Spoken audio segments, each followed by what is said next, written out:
We are living in historic times. The war that began between Israel and Iran on June 13th clearly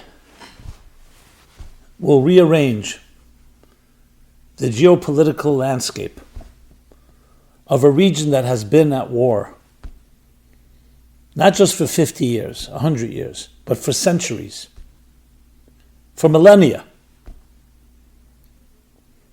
Imagine the Middle East at peace. No more tensions, no more battles, no more wars. Countries cooperating, cross-pollinating. Yes, something like that is right now on the horizon. Who would have believed? Now, like all transitions and all paradigm shifts, it usually comes with pain. So our hearts go out for the losses, for the deaths. But when you look at the bigger picture,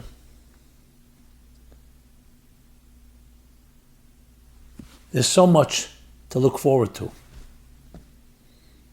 Eliminating evil, eliminating threats, creates a climate, creates an environment, a fertile environment for growth.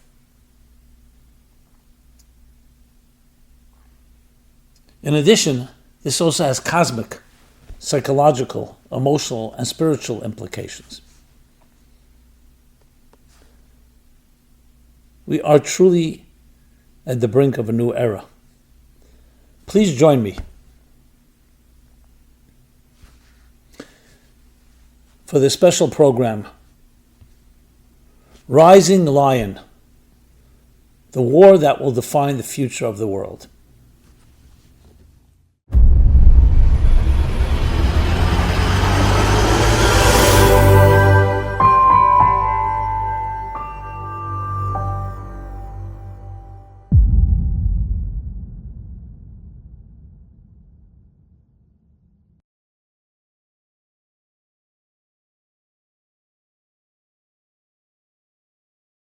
Hi, this is Simon Jacobson, and we will be discussing Rising Lion, the war that will define the future of the world. This program is dedicated in honor of the anniversary of Molly Wine and Jeffrey Silverman. We're living in historical times. No question about it. War is painful. Death is tragic. And yet, when you look at the overall picture, what are we talking about? The war that began between Israel and Iran with a surprise attack on June 13th, this past Friday, early morning, called Operation Rising Lion, clearly has the ability to reshape, realign the geopolitical climate of a region that had been suffering from tensions and wars and battles, not just for a half a century, not just a century, but for centuries, for millennia. Eliminating threats of genocide against Israel, eliminating in general the existential threats that are posed by radical regime like Iran, will literally reshape the entire region and the entire world. Remember, this is a part of the world that exports oil. Imagine a world of peace in the Middle East, total peace. Not just between the Emirates and Bahrain, but all the countries of the Middle East with Israel. What kind of economic, technological opportunities it will offer, and how will it affect the rest of the world? So we're clearly on the threshold of a paradigm shift that's been long in the making, but appears to be coming to a new juncture. And I want to discuss that in detail. Because when you're living through history, you don't always notice it. You don't see the forest from the trees, or see the trees from the forest, however the expression goes, because you're going through the minutia. But when you step back and you look at this region and what has been happening over the years and the possibilities,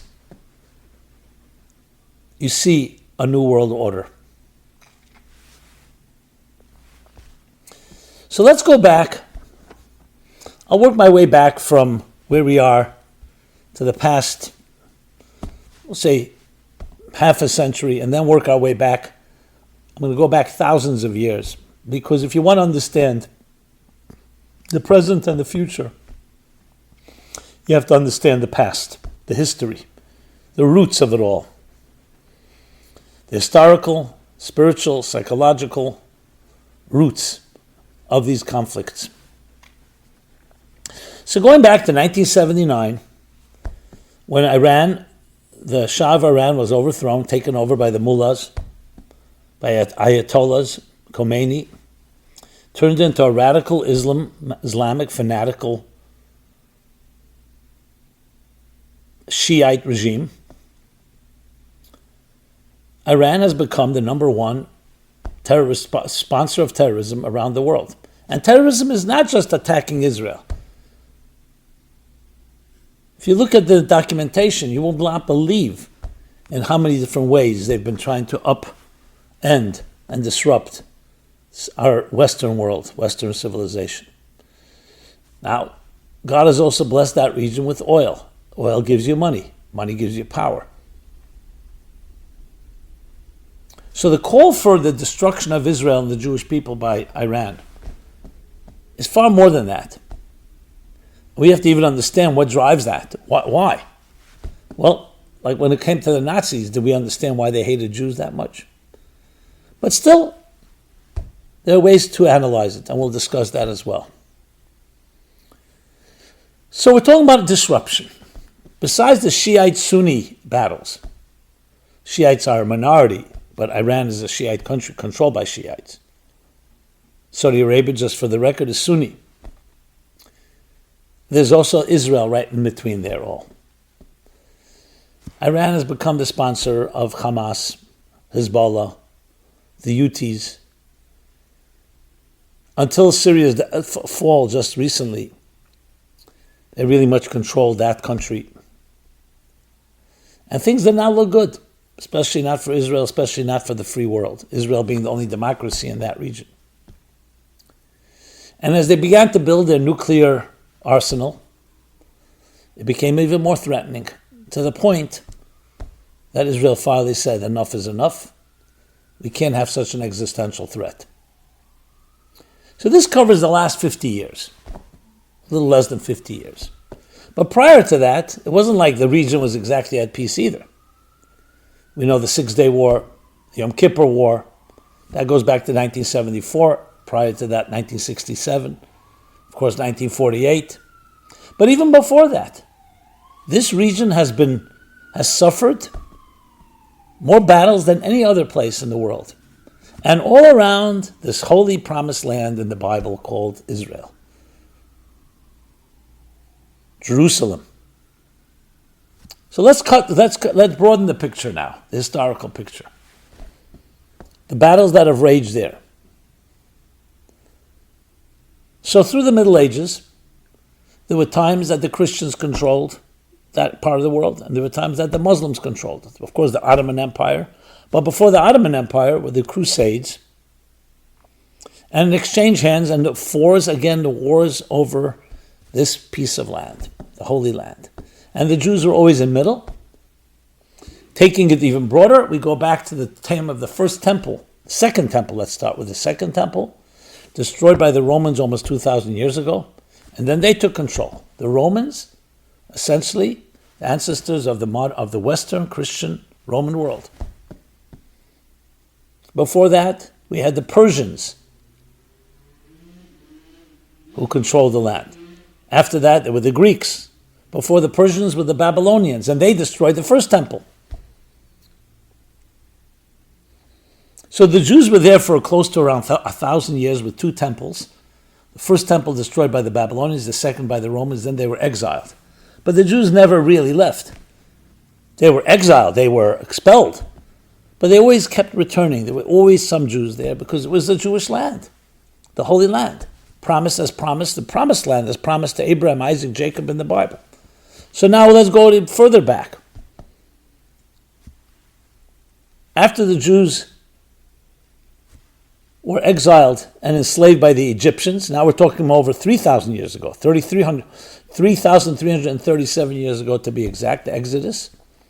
Where were they living before that? So Jacob and his father Isaac and his father Abraham and their wives Sarah, Rivka, Rachel, and Leah were living in Israel. Abraham arrived to Israel. This is the story, the biblical story. We're talking about now close to almost 4,000 years ago, 3,800 years ago. And this was the land given to him by God, as the Bible tells us. He lived there, but then due to the famine, Jacob and his children ended up going to Egypt. They get enslaved there, the children and grandchildren, for 210 years. They finally come out, as the Bible tells us, and they go on a trek, on a journey, 40 years in the wilderness. Where? Back to the Promised Land. So look how the Promised Land, Israel, remains so central, and all the wars being fought over it. So the question is, what's behind these wars? Is it because Israel has so many powerful, rich natural resources? Is it gold, diamonds, oil? Actually, some other countries have many more natural resources. What is it about this land? And why is it a promised land and a holy land? If you don't answer that question, you can never get to the bottom of the conflicts. People fight over something that they find as valuable. You don't see wars being fought over the Sahara Desert or other places in the world quite like this. So the secret lies in the very word, the name of this country. It's called Israel, Eretz Yisrael. And Jerusalem, the name of its capital, Jerusalem, Yerushalayim. What does Yisrael mean? The Bible tells us. It's also connected to a war. When Jacob is returning home, back to Israel again, from spending 20 years building his family in Haran, which is more like northeast from Israel, by his uncle, his shrewd and criminal uncle Laban.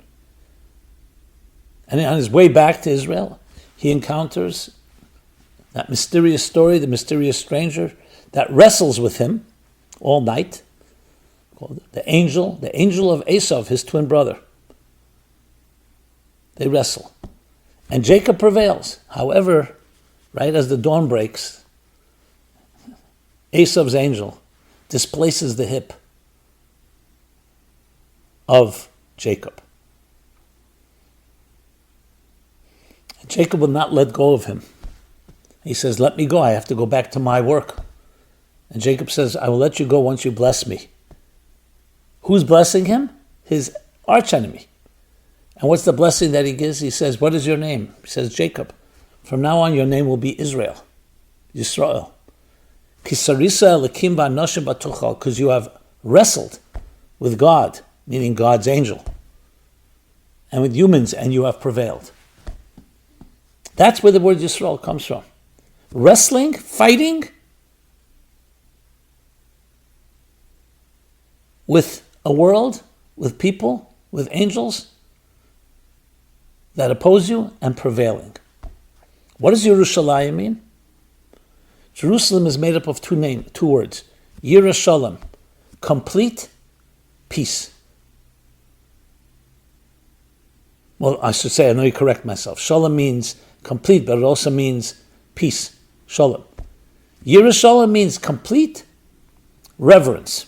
Yira is reverence, Shalom is complete. Complete reverence. Reverence of a transcendent force in our lives, God. And that's indeed when Jacob falls asleep and has his famous dream, the Jacob's ladder. And he wakes up and realizes where he is. He says, this is a gate to heaven, an interface between heaven and earth. That's what Israel is. That's what Jerusalem is. So of course everyone wants control over this interface. Can you imagine finding the place where you can get to heaven the easiest? The Holy Land? That's the place you want to control. And indeed, all blessings come from that place, as the Bible tells us, that God says to Abraham, those that bless you shall be blessed. So everybody wants control over these blessings, over this source. It's even more than natural, physical resources. It's spiritual resources. And the power to prevail. Israel. So you see, built into it is battles. Battle between what? So what did the battle between Jacob and the angel represent? Esau, his brother, and Jacob were twins. As the Bible tells us, the Torah tells us, that from pregnancy they were already wrestling with each other in their mother's womb. And when she was suffering, she asked God, and God responded, because you have two nations within you. You have two archetypes. One that represents the material world and one represents the spiritual world. One is a warrior.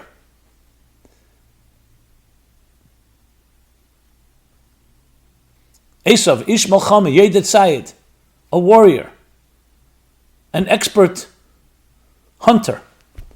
And the other was a scholar. Yaakov was Yeshiv, Ish Tom Yeshiv Ahalim, a pure, sincere, innocent man, spiritual man, who dwelled in the tents, was a scholar. We all have within us a Jacob and an Esau. And they were actually, in reality, two individuals, brothers, twins. Yet they're two different forces, and they're at battle with each other. The war between matter and spirit. The truth is, we need them both. But initially, there is tension between them.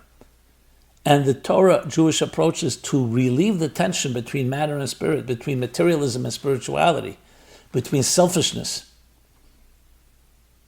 that can come from materialism and selflessness, not by destroying one or the other, but by reconciling, by spiritualizing the material. And that's what they fought over. Who's going to be in control? And that was the wrestling angel with Jacob. And then he said to him, you've prevailed. Yes, we were wounded in the process, the displaced hip. But one day that will be healed as well. And that is the root of all the battles. The war between what does God want of us and living in a material world. When you think about it, Esau becomes the ancestor, as the commentaries explain, his grandson was Rami, the ancestor of the Roman, Western, and then Christian world. Yishmael, his father-in-law and also uncle, Yishmael, the brother of Isaac, son of Abraham, is the ancestor of the Arab and later Muslim world. And of course, Isaac and Jacob are the ancestors of the Jewish world. And they were fighting back in the tent of Abraham almost 4,000 years ago. And they've been continuing to fight over the generations. The battles between the Christians and the Jews, between the Arabs and Muslims and the Jews, the Babylonians, the Persians, the Romans. So if you think about it, think of the coordinates of these pieces, they're all in play.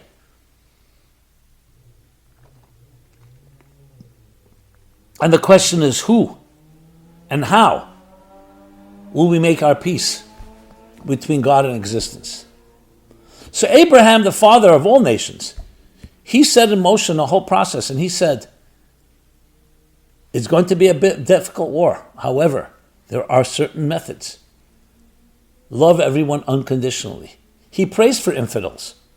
That's why I'm always shocked when I hear Muslim extremists crying, kill the infidels in the West. The great Satan of the United States, the small Satan of Israel. Their grandfather Abraham. I once did a video a while back to my dear brothers, cousins, Muslims. And I asked the question, your grandfather Abraham, what would he say to you when the way you're behaving? Why are you threatening? Why are you attacking? Even if you disagree, find a way to inspire as Abraham did. But Yishmael, the ancestor of the Arab Muslim world, is, as the Bible says, he's a wild man. He has tremendous passion. And being a son of Abraham is driven by religious fervor. But religious fervor can be very dangerous if it's not humbled if it's not balanced and tempered with a measure of humility. A balance. Because faith in God expects things. We want to create a beautiful world. But when you see a world that, say, opposes that, materialistic world, a decadent world, it's easy to just burn all the enemies. Judaism says no. Abraham says no. You don't burn them, you transform them. And this has been the essence of the Muslim extremism, is that the Jewish people, and for that matter the Christians, you find often they'll talk about the Crusader Zionist conspiracy. Where's that come from? Zionist is Jewish, Crusader is Christian or Rome, and the Muslims fighting that. We will bring God to the world, not you. You're infidels. And the Christians argue the same thing when the Romans destroyed the temple. They weren't Christians yet. But everybody wants to control it. But ultimately, the only way is to bring God to the world, morality to the world, is through peace, through love. So when you think of all these moving pieces and history unfolding and all the battles that were fought, and of recent, let's go back a little more than 100 years ago when the Ottoman Empire still controlled that region, or most of it. And then the fall of the Ottoman Empire, and the British Empire took over. And then in 1948, the partition with the Jews given control over their piece of land. The wars just continued to rage exactly as they were always there before. It didn't start in 1948, as I just spelled out. And I didn't spell out even half of it, just the main milestones. And all around this country called Eretz Yisrael, the land of Israel, the Holy Land, the interface between heaven and earth, Jerusalem, that carries the formula, the secret to complete reverence. But a reverence that is not radical, a reverence that is not destructive. So though all the players may not be aware consciously of these forces, that's what's behind the scenes. And I've spoken about this at length, which I'm not going to go into right now. Especially I remember reading Ibn Sa'd's, who was one of the fathers of Muslim fundamentalism, describing how Islam has to be the dominant force and has to even go to jihad, to war against the infidels, so to speak, especially of the Christians, especially of the Jews.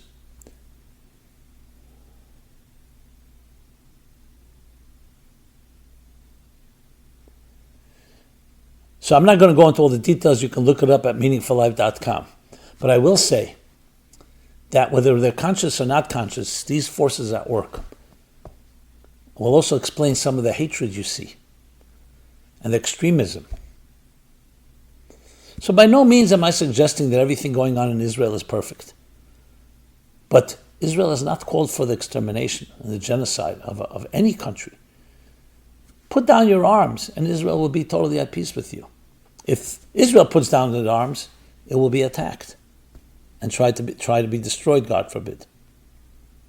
So when you understand so-called the soul, the forces at work, the roots of these conflicts, then you can understand where we are right now. So where are we?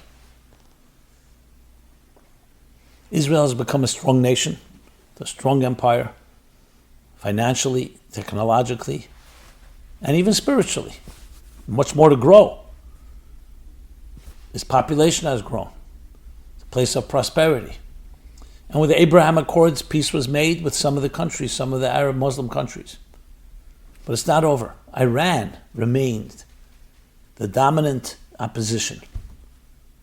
Again, whether conscious or not conscious, I don't think most Iranians even want to fight a war. But the Ayatollahs, the religious fanatics and radicals, they definitely do.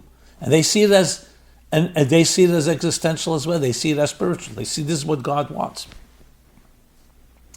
So now eliminating that threat, not just for Israel, but for the world, is history in the making, my friends. It means we're finally coming to a conclusion. That doesn't mean everything will be perfect, but this is the last obstacle. And if you think about it, oddly, Though October 7th was a terrible tragedy, but all this would not have happened had October 7th not happened by a proxy of Iran.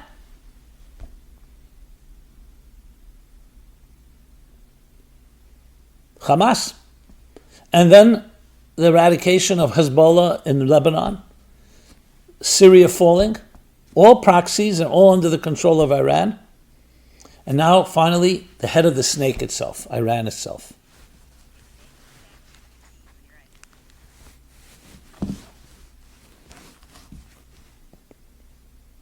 So when you connect the dots, you say to yourself, oh wow, this can be the final frontier. Not could, will be. Iran will be eradicated as an evil empire. What happens to their regime is going to be up to them. Hopefully they will learn their lessons and not try to rebuild criminal and violent and destructive arsenals, but they'll make their peace. Lebanon will make its peace with Israel. Syria will make its peace. Saudi Arabia will make its peace. And yes, we are literally at the threshold of a new era. Will it come all smoothly? Nothing comes smoothly, but the trajectory is very clear. So we go back to Abraham. Getting back to Abraham, having Ishmael and Isaac, both children of his. Isaac having Esau and Jacob children. The ultimate experience of Yisrael, that the victory and prevailing of good over selfishness, spiritualizing a material world, experiencing pure and complete reverence, Yerushalayim, Jerusalem, and Yisrael, that the spirit prevails in its battles over materialism, over a physical world. A life of purpose. A life, as Isaiah the prophet says, where there'll be no longer evil and destruction because the world will be filled with divine knowledge as the waters cover the sea. The many prophecies that the swords will be turned into plowshares and the weapons into pruning hooks.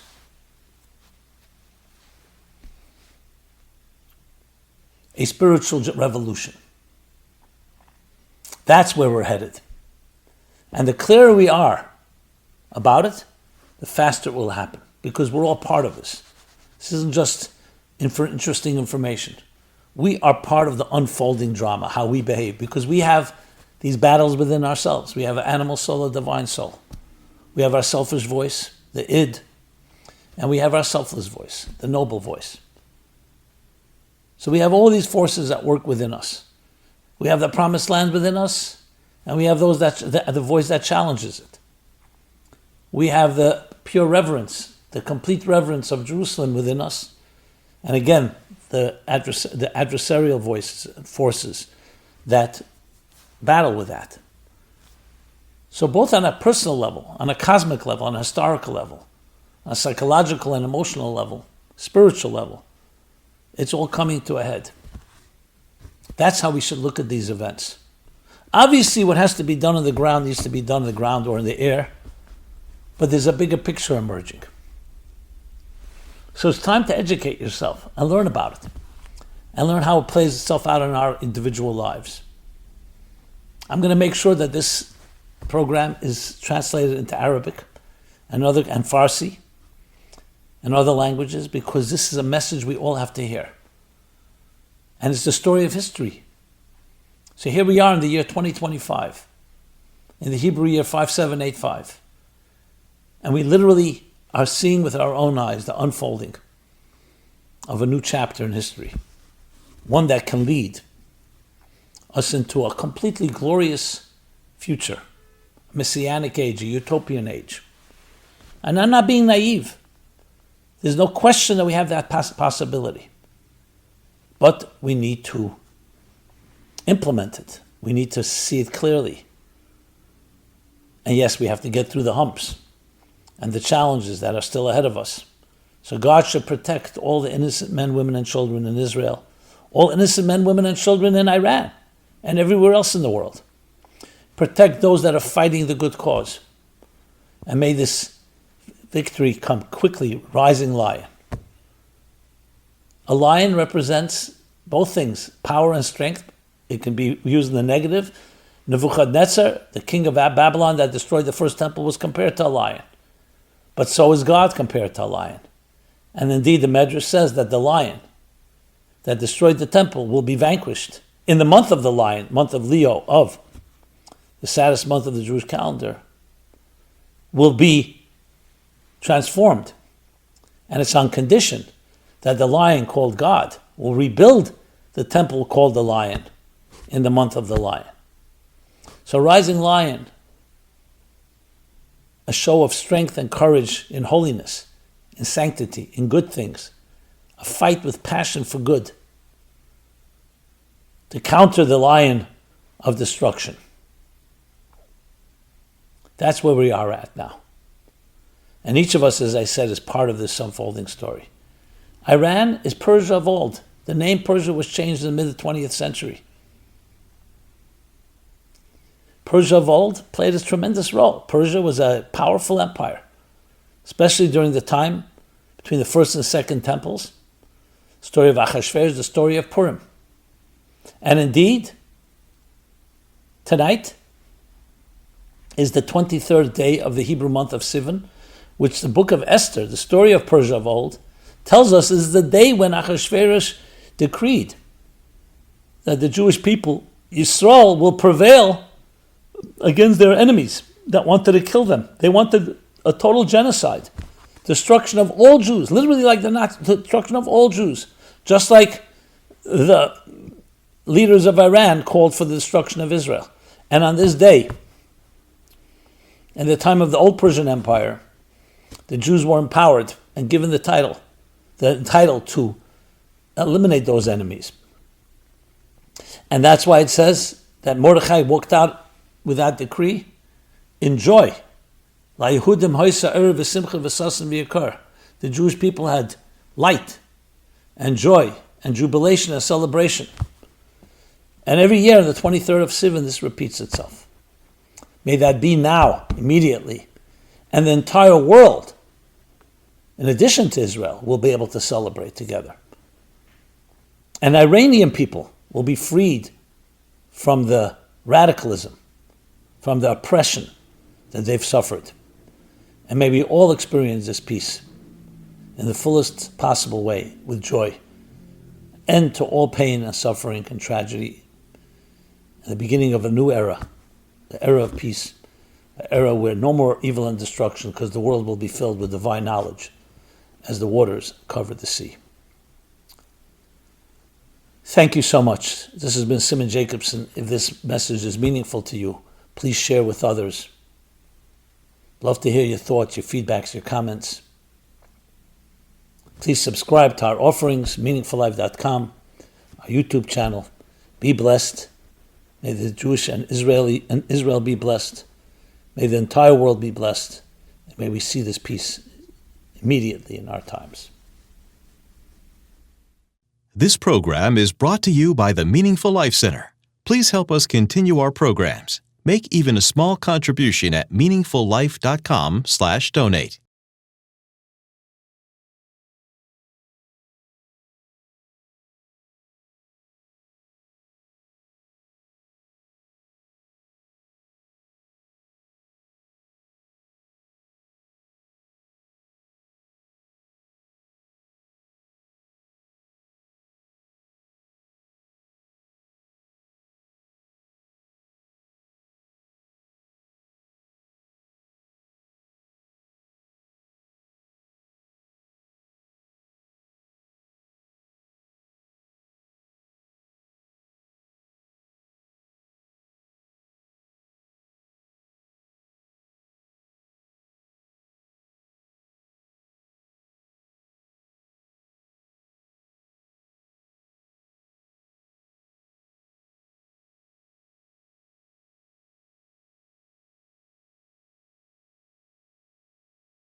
This program is brought to you by the Meaningful Life Center. Please help us continue our programs. Make even a small contribution at meaningfullife.com/donate.